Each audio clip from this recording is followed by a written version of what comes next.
All right, comment below who looks better in a wet t-shirt in a minute. Okay, you're arriving. Okay. Oh my Just God. go. Hey, hey.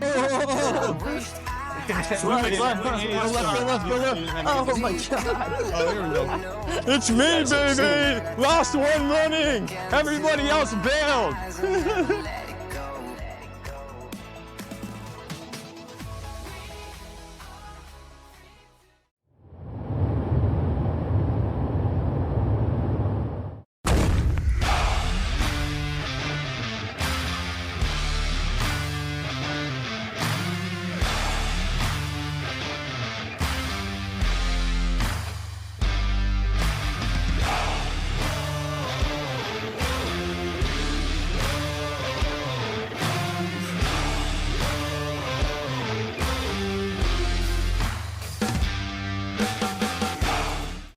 Our buddy Steve does 4.6 million, 700,000 profit. And a lot of our buddies would immediately calculate that, and I'm gonna do it in my head, that's $85,000 of revenue per employee.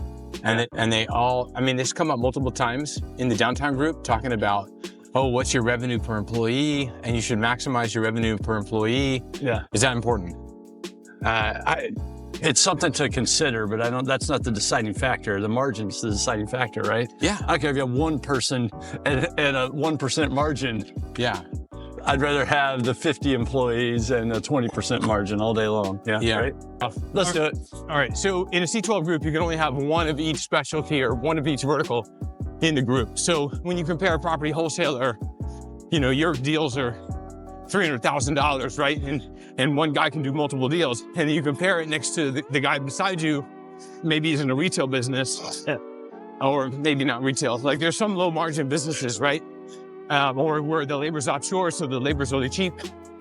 And so comparing like, oh, my revenue per employee is higher than yours. Yeah, but how much are you making? Yeah. And so to your point, like, is it something you watch? I think that if you can do the job well with less people, you should do that just because, Of course. you can make more profit, not because you could use some number.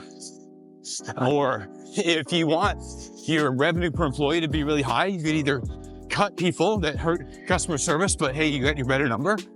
Or you could sell stuff that's not profitable to juice your top line because you don't care about it. In fact, they never say, what's your profit per employee? Yeah. It's always revenue per employee. Yeah. Spread. Yeah. So Canada doesn't even think we should be able to tell each other about our revenue numbers because they're so irrelevant. Yeah. It's about how much money you're making that matters. A good point.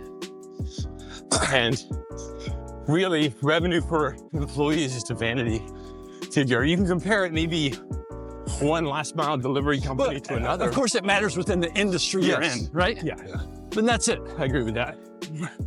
So, If, one restaurant's making it, 85,000 per employee versus another restaurant's 20,000. as long as they're both Krispy Kremes or as long as they're both Dunkin' Donuts, whatever, right? Yeah, right. Because even a donut shop versus a Starbucks versus a McDonald's, right? Or fine dining, Del Frisco's is going to be different, right? Yeah. All right, new topic. Yeah. Riley, you're in law school, second year. And you're comforted by the fact that the person who graduates last in his law class is still a lawyer. Yeah. So that's good. Just the bar, that's all I need. Comforting. Okay, just the bar. As long as you gotta pass the bar too. Oh, yeah, pass the bar. It's sort of Class rating doesn't matter. This is gonna hurt your GPA. I'm sorry, my GPA doesn't figure into the bar exam, professor. Okay. Just usually jobs after. Sometimes they like that stuff. Yeah, Oh, sure. do they? Okay. Sure. Yeah. Got it. You've watched too much Suits, dude. Not enough. Not enough, okay. So how many guys in your class have a high degree of confidence that they're gonna work in a particular field of law when they graduate? Oh, good question. I think there's probably 40% know what they want to do. Or they know what they'd like to do. Yeah. Probably first coming in, this is what they'd like to do. Yeah. Personal injury is where all the money is. A lot of the money is. So a lot of them want to do that. And then I think some people come to learn. There's a bunch of different elective classes you can take where you can really gain knowledge into those fields. And employers like that if you want to do wills or trusts, estates, Yeah. or you want to do trademarks, crazy things. Yeah. There's a bunch of different areas of laws people can get into. Okay, so what's the red dress? You know, every girl goes off to UNCW and wants to train dolphins or rescue turtles. And there's like 80,000 graduates in, what's it called? Marine biology for every one job. But Yeah. what's the red dress in law? What's the field that you, as the son of an attorney, as the brother of an attorney, know there's not going to be jobs for all these people that want to be in this field? I think it's not necessarily not going to be a job. Go ahead. I think personal injury is where everyone wants to get because it's where the money is, but they don't realize the work it's going to take or competition. How there's, you know, a bottom 50% who make, you know, not nearly as much as the top 50% make. Yeah. So I'm beeping. I think my thing turned off. So what's your deal? What's your, Mine was going to be some of those electives are things like sports law. yeah. And everyone goes there, I want to be an agent, you know? Oh, I have a cousin of a friend of a Jerry neighbor. Maguire. Yeah, I'm going to be Jerry Maguire. And there's probably 30 of us guys. We're all going to be agents. I think the only one that became an agent, but that lasted like 3 years. And whenever I found out what the competition was like, and Oh, you actually became an agent? yeah, sure. Did you sign Sure. your fellow Sure. UF graduates? So some of my UF guys. Wow. That, I had no idea this about you. Did you know this? oh, is that right? Yeah. Yeah.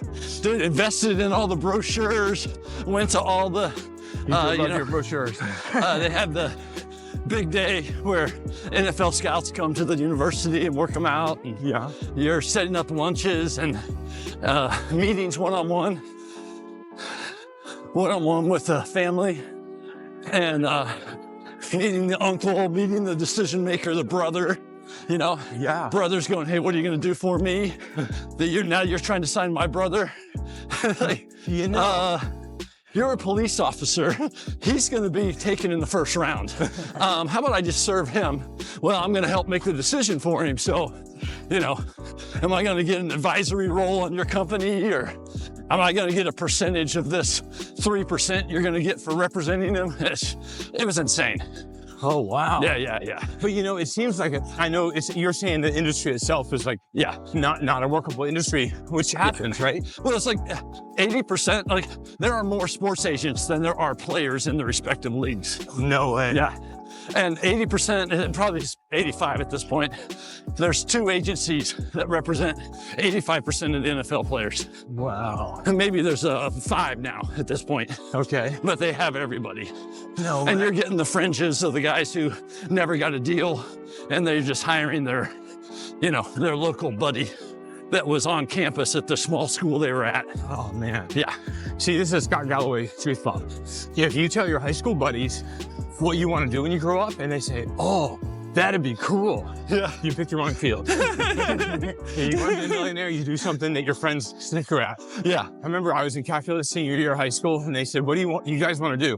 One guy's like, I'm going to go to Annapolis. I'm going to go, you know, I don't know why. I'm going to be a scientist. I said, I'm going to be a Domino's pizza franchisee. Yeah. And literally the whole calculus class laughed at me. Acting like that was like, why would you're in calculus, you're a smart kid. Why would you do something stupid like that? And I was delivering pizzas at the time. So it's what I knew, right? Yeah. It's like, of course that's what I wanted to do. The boss was a rich man. You saw the boss. Yeah.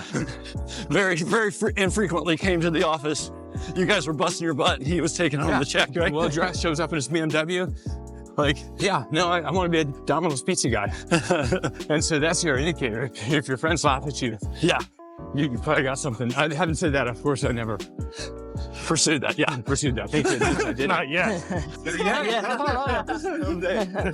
Pizza boys, still coming. All right. So, sports agents, there's too many of them. That's fascinating. Yeah. But it sounds completely sexy, right? Yeah, right. And hey, maybe this is another one. If they make movies about your job, you don't need to do that job. Right? Right. Too many people in that field. Yeah. How about Irving?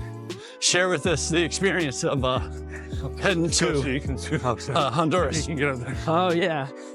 So I just got back from a mission trip with a couple brothers of ours.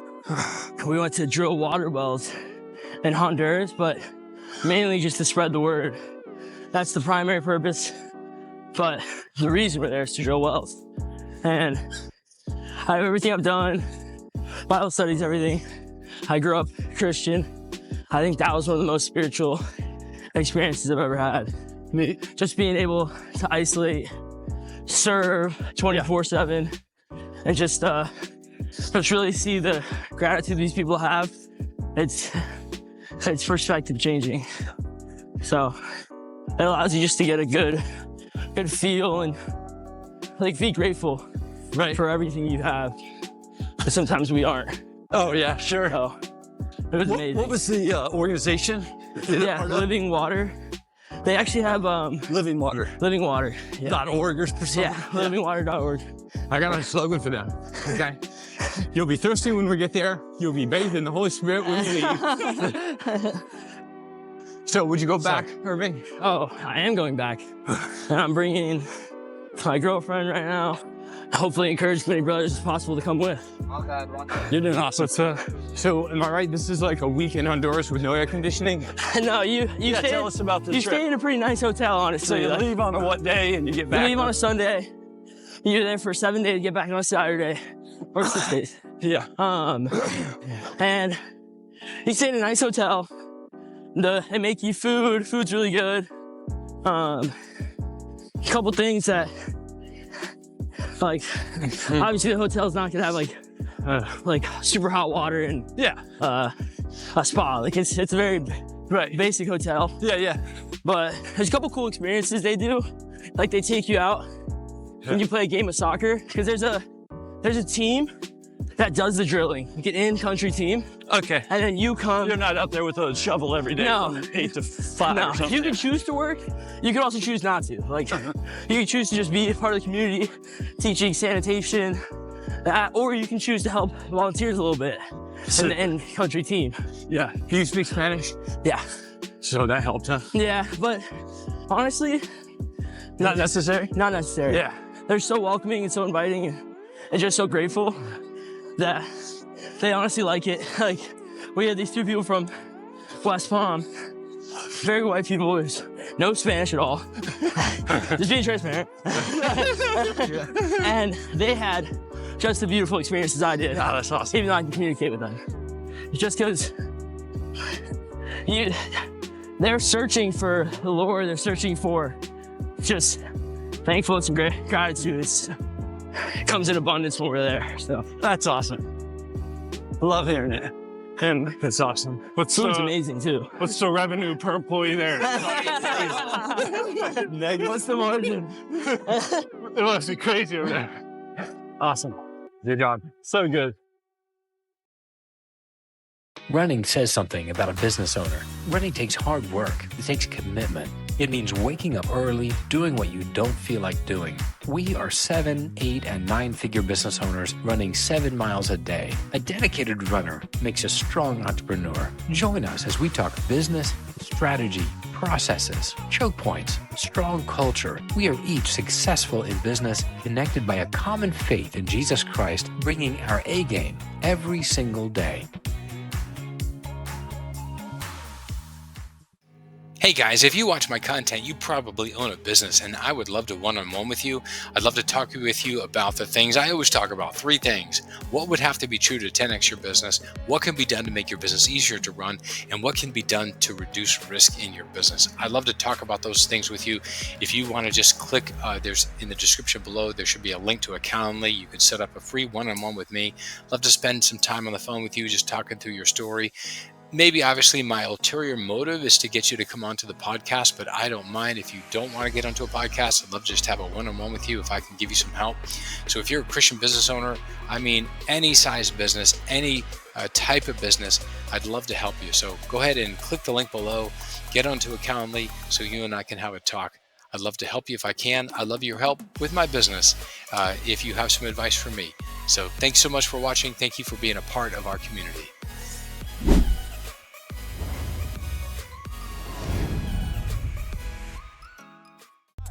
Let's go. Follow us, Colin. Follow us, Colin. Come on, Colin. Follow me to freedom. Here, all video. Okay, go ahead, Rob.